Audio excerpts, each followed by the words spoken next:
दोस्तों, खूब पूजा पाठ करने के बाद भी घर में बरकत क्यों नहीं हो रही है?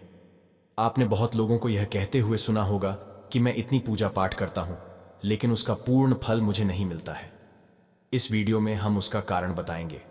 असल में जाने अनजाने में कुछ लोग पूजा के दौरान कई तरह की गलतियां कर बैठते हैं, जिसकी वजह से उन्हें पूजा का फल नहीं मिल पाता और पूजा अधूरी रह जाती है। ऐसे में अगर आप गलत विधियों और नियमों के साथ पूजा करते हैं तो इसका विपरीत प्रभाव भी पड़ सकता है। चलिए जानते हैं कि घर और मंदिर में पूजा करने का सही तरीका क्या है। लेकिन उससे पहले अगर आप भी चाहते हैं कि लक्ष्मी माता का आशीर्वाद आप पर बना रहे तो इस वीडियो को एक लाइक करें और आपके अपने चैनल द संध्या वॉइस को सब्सक्राइब कर लें और कमेंट बॉक्स में जय लक्ष्मी माता जरूर लिखें। नंबर 1, किसी भी देवी देवता या भगवान का पूजन करने से पहले स्नान किया जाता है। स्नान के पश्चात शांत मन से भगवान के सामने आसन पर बैठा जाता है। पूजा कभी भी खड़े होकर नहीं करनी चाहिए और ना ही खाली फर्श पर बैठकर पूजा करनी चाहिए। कुछ लोग पूजा करते समय जमीन पर ही बैठ जाते हैं, जो कि बिल्कुल गलत है। जिस तरह से आपने भगवान को बैठने के लिए आसन दिया है, ठीक उसी प्रकार स्वयं भी आसन पर ही बैठे। शास्त्रों में कंबल और कुश के आसन को पूजा के लिए शुभ माना गया है। नंबर 2, शास्त्रों में उल्लेख है कि घर या मंदिर कहीं पर भी यदि आप सूर्यास्त के बाद रात के समय पूजा करते हैं तो इस समय ना तो शंख बजाना चाहिए और ना ही घंटी बजानी चाहिए। ऐसा माना जाता है कि सूर्यास्त के बाद देवी देवता शयन के लिए चले जाते हैं और ऐसे में उन्हें जगाना सही नहीं माना जाता। इसीलिए इस बात का सदैव ध्यान रखें कि सूर्यास्त के बाद घंटी और शंख बिल्कुल ना बजाएं। नंबर 3, पूजा घर हमेशा घर के ईशान कोण में ही रहना चाहिए। पूजा घर में किसी एक देवी देवता की मूर्ति एक से ज्यादा नहीं होनी चाहिए। घर के मंदिर में किसी भी भगवान की मूर्ति 9 इंच या 22 सेंटीमीटर से छोटी होनी चाहिए। इससे बड़ी प्रतिमा घर में रखना शुभ नहीं माना जाता। बड़ी प्रतिमा को मंदिर में रखना चाहिए। अपने बेडरूम में कभी भी पूजा घर स्थापित ना करें और रात्रि के समय अपने पूजा घर को पर्दे से ढक कर रखें और पूजा घर में काम में आने वाली सभी चीजें जैसे शंख, घंटी, प्रसाद के बर्तन, दीपक, शिवलिंग, जनेऊ और भगवान शालिग्राम को साफ सुथरे कपड़े ऊपर रखना चाहिए। ऐसा नहीं करने पर हर रोज पूजा पाठ करने के बाद भी आपको उचित फल नहीं मिल पाता है। नंबर 4, अपने मंदिर या पूजा घर में कभी भी नग्न मूर्तियां ना रखें। देवताओं को वस्त्र सलकर पहनाएं। आजकल बाजार में भी देवी देवता के वस्त्र उपलब्ध होते हैं, आप चाहें तो बाजार से ले सकते हैं। हमेशा देवता की पसंद के अनुसार या फिर शुभता को ध्यान में रखते हुए ही वस्त्र धारण करवाना चाहिए। सूर्य, गणेश, दुर्गा, शिव और विष्णु यह पंचदेव कहलाते हैं। इनकी पूजा सभी कार्यों में अनिवार्य रूप से की जाती है। प्रतिदिन पूजन करते समय इन 5 देवों का ध्यान अवश्य करना चाहिए। इससे माता लक्ष्मी की कृपा और समृद्धि प्राप्त होती है। नंबर 5, अक्सर लोग पूजा करते समय सिर्फ धूप जलाते हैं, लेकिन यह गलत है। किसी भी देवी देवता की पूजा करने से पहले दीपक जलाना अनिवार्य माना जाता है। ऐसी मान्यता है कि दीपक भगवान के प्रति हमारी भक्ति भाव, हमारे द्वारा चढ़ाया गया प्रसाद, धूप और अन्य कार्यों का साक्षी होता है। अगर आप पूजा करने से पहले दीपक नहीं जलाते हैं तो भगवान तक आपकी प्रार्थना कभी नहीं पहुंचती है। नंबर 6, आप चाहे किसी भी देवी देवता का पूजन कर रहे हो, लेकिन सर्वप्रथम हमेशा भगवान गणेश को ही प्रणाम किया जाता है। किसी भी हवन या किसी भी शुभ कार्य की शुरुआत में भगवान गणेश को प्रणाम करके ही की जाती है। ऐसा कहा जाता है कि भगवान गणेश को प्रणाम किए बिना पूजा करने से उसके फल की प्राप्ति नहीं होती है। नंबर 7, जब भी आप पूजा करने किसी मंदिर में जाते हैं तो आपको मंदिर में जो प्रसाद मिलता है उसे मंदिर में ही खाना चाहिए। भले ही आप उस प्रसाद का थोड़ा सा हिस्सा ही मंदिर में क्यों ना खाएं, बाकी हिस्सा घर ले जाने के लिए रख सकते हैं। यह ईश्वर के प्रति आपकी श्रद्धा का प्रतीक है। आप जब भी मंदिर जाते हैं तो आपको एक बार घंटा जरूर बजाना चाहिए।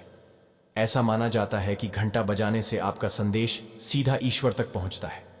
घर में पूजा करने के बाद शंख, घंटी को बजाना महत्वपूर्ण माना जाता है। इससे घर में सकारात्मक ऊर्जा आती है। नंबर 8, बिना सिर ढके पूजा नहीं करनी चाहिए। मान्यता है कि बिना सिर ढके पूजा करने से इसका पूर्ण फल आपको प्राप्त नहीं होता है। पूजा के दौरान सिर ढकना भगवान के प्रति श्रद्धा भाव को दर्शाता है। पूजा के दौरान सिर ढकने का धार्मिक कारण के साथ वैज्ञानिक कारण भी बताए गए हैं। इसीलिए स्त्री हो या पुरुष, पूजा के दौरान सिर जरूर ढके। कभी भी भगवान को एक हाथ से प्रणाम नहीं करना चाहिए।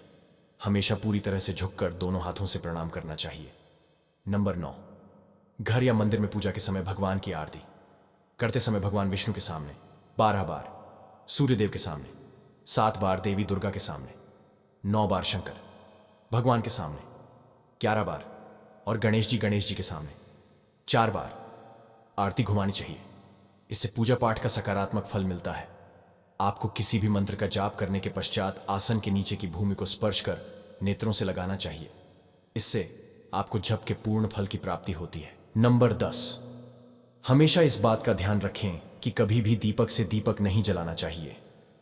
शास्त्रों के अनुसार जो व्यक्ति दीपक से दीपक जलाते हैं वह रोगी ही होते हैं। नहाने से पहले ही भगवान को चढ़ाने के फूल को तोड़ लेना चाहिए।